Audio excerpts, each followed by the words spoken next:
Welcome, witches and wizards. So, you're coming with me for my run this morning. I'll be walking, but this is the park I run in.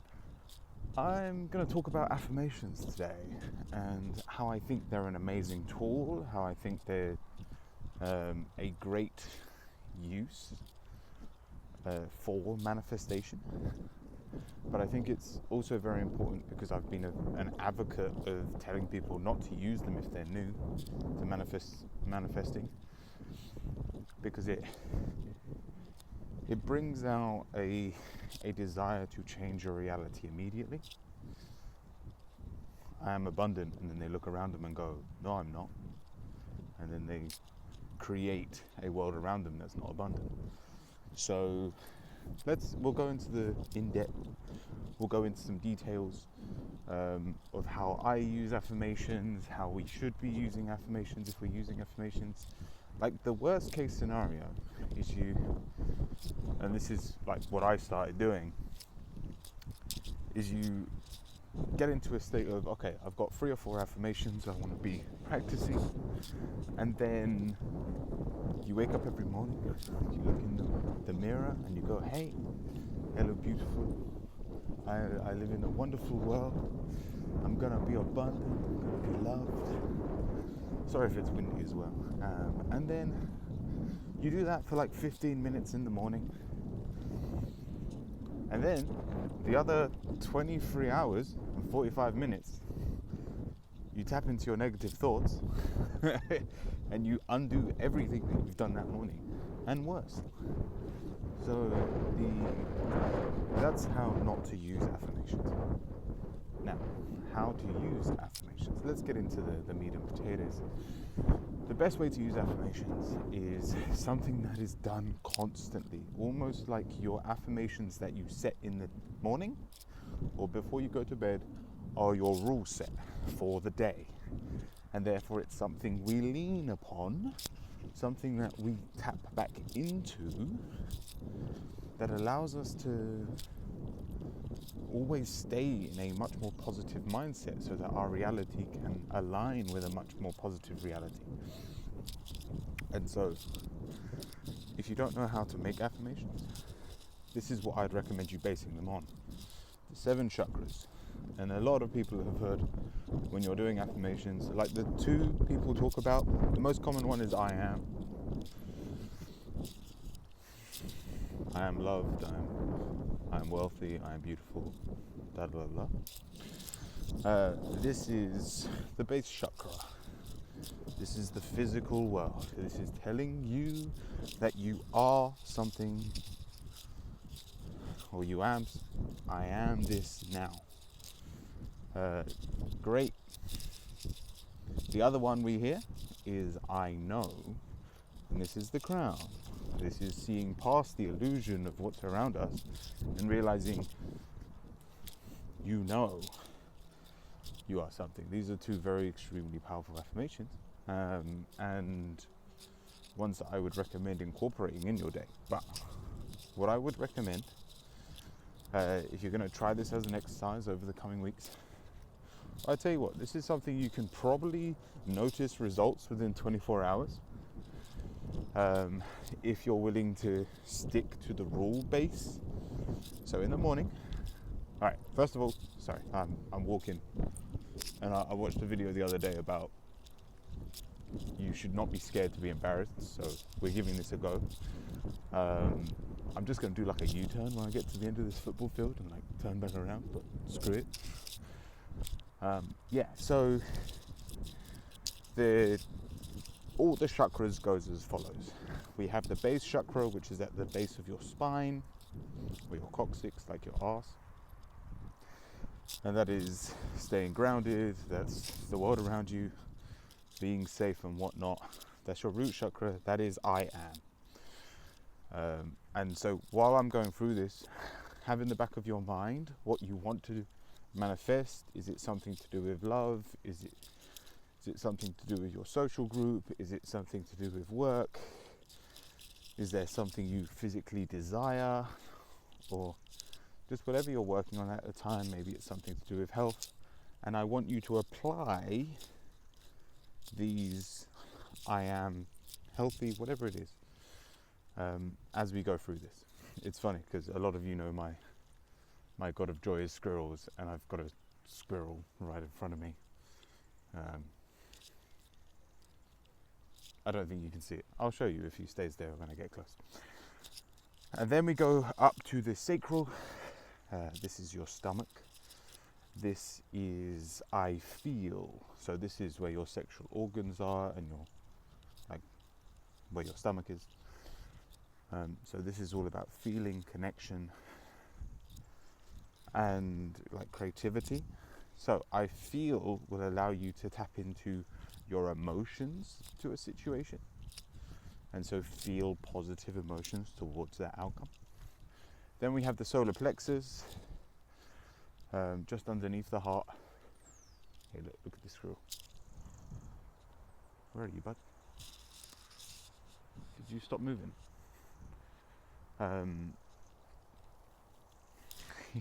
There he goes. Whee! Yeah, solar plexus in the middle of your chest, just underneath your heart. This is I do. So this is the action you will take in the physical world to create this manifestation. And again, if we're using these affirmations as a supporting system, like rule-based system, if you find yourself not doing this action in your day, then you've like woken up to the idea like of physically changing your reality. So change your just do towards your positive outcome. Then moving up, we have your heart, I love. Speak into the reality you desire. Then we have I speak. And so this is speaking your truth, speaking through genuine wisdom.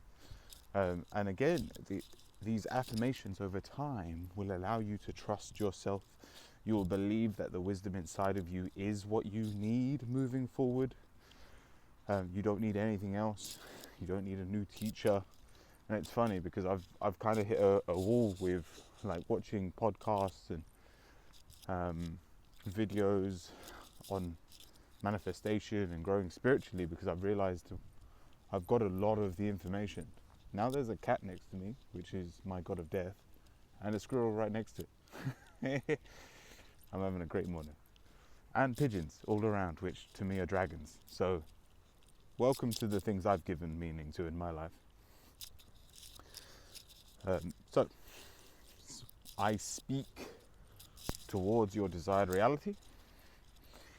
Then we have the third eye, I see. And so let me give you an example of where you would have already used this if you're down this spiritual manifesting journey. I see is anytime you've ever done a vision board, so it's something that I'm working on is like I want the family home, we're saving up to buy a house, and to like make enough money so that we don't have like a massive mortgage to pay down as well. And I'll keep you updated with that. I'll let you know when that happens.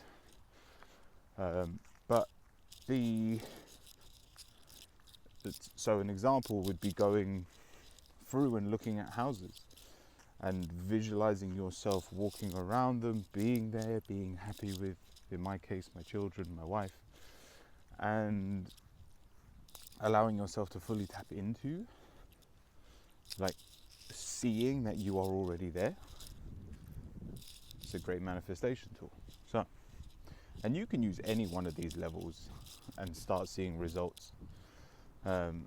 And it's only when they're all balanced are you truly happy. I mean, I'm sure you can think of 100 examples where someone has just changed the physical reality that I do, and they've become very disciplined, they've become very successful, but because they are only dealing with the I do, they don't enjoy, they're not creative, they're not having fun in their current reality, but they are very successful. So you can use any one of these levels to get started, but do try and tap into all of these levels over time. The final, the crown, I know. Again, I genuinely believe this is the most powerful one you can use, because stepping into the power of I know is stepping into the power that we are all connected, that everything that is external also is within ourselves. The one is the all is the one. So above, so below. This is all where this taps in and like really cements itself as a rule-based system in your life that you can then change, manipulate and manifest. Manipulate is probably the wrong word, because our ego will hold on to it and go, oh yes, power. But it's not manipulation, it's we're manifesting always. You haven't manipulated your life, you've just lived it. You just didn't realize that half your thoughts are negative, and therefore half your surroundings are negative as well. So that's the rule base. So I want you to do it in two ways. Have your like baseline, this is what I want to manifest in this world, like to live a good life. And so as an example, I am loved, I feel joy, I do best for my highest self, I love all around me unconditionally, I speak my truth to help myself and others, I see. And so this is in my personal situation. I would do what I'm working on, but we'll do another one later. So for me, what I've got written at home on my computer is I see myself, my family in our dream house. But again, if it was more like general, I see all my gods in my world while another squirrel runs in front of me. So again, do make this personal, like it's your life, not mine. So make sure it resonates with you. And then finally, I know that it is not hard to follow your desired reality. I know it's not difficult to manifest once I look in the right direction, once I tap into who I truly am. Because that's another big issue we've all got. We've all tell ourselves it's hard, and it makes sense. It's a great belief system if we want to learn, if we want to pass this graduating course, which is Earth.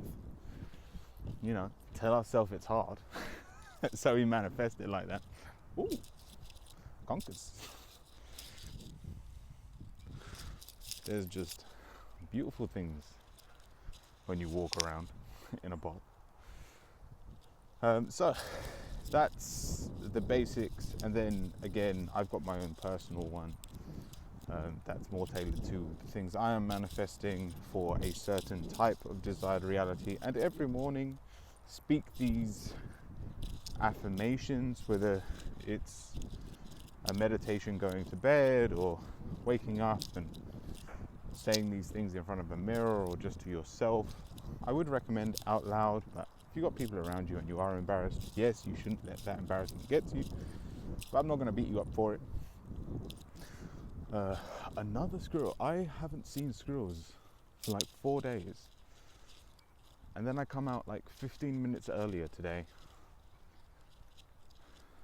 to record this video, and I've seen like 7. Synchronicities. Enjoy them, they'll come. It's all part of the process. So I think I'll leave that there. So what I am saying is, if you are a complete novice when it comes to manifesting, do try this. But if you start seeing yourself manifesting a reality you do not like, or you are unhappy with the results of this manifestation, realize that that is also a thought. And so it means you're not living or using those affirmations as a rule-based system, and therefore you're saying them to yourself, and in that moment, that 15 minutes, you may genuinely find a smile on your face where it wasn't there before, but then it will pass. And so what is needed next, and the thing that gave me the idea of this when I was learning it was actually I watched My Hero Academia, a bit of an anime, Nod 2, if you know what that is. And there's a scene where basically this kid is given an amazing power, but he doesn't know how to control it. And like he fires all of this like explosive energy inside of himself through his finger, and it does like devastating damage, but it like breaks his hand. And one of the scenes, he's with this teacher who turns around and goes, "Hey, look, why don't you just like hold that potential always, and therefore your body is always ready and is always using that power, and it's not being burst out of you like a cannon. It's constantly being used." And like in the anime, it's like 10% he's only using, but it's constantly on. But it's that idea of when you are in a state of positivity or abundance for 24 hours, your unconscious mind doesn't have a choice but to then feed that positivity back into your life. So, I'll leave that there. From me, stay kind, stay cute, stay curious, my friends. I've enjoyed this, actually. I was really scared of people watching me, but it definitely helps having the headphones in. So that's pretty cool. Yeah, I've kind of loved this. And I didn't even have to do a lot of running. Still about the same time. I usually do like a 15-minute run every morning. So yeah, this was good. All right, from me, stay kind, stay cute, stay curious, my friends. And I'll see you all very soon.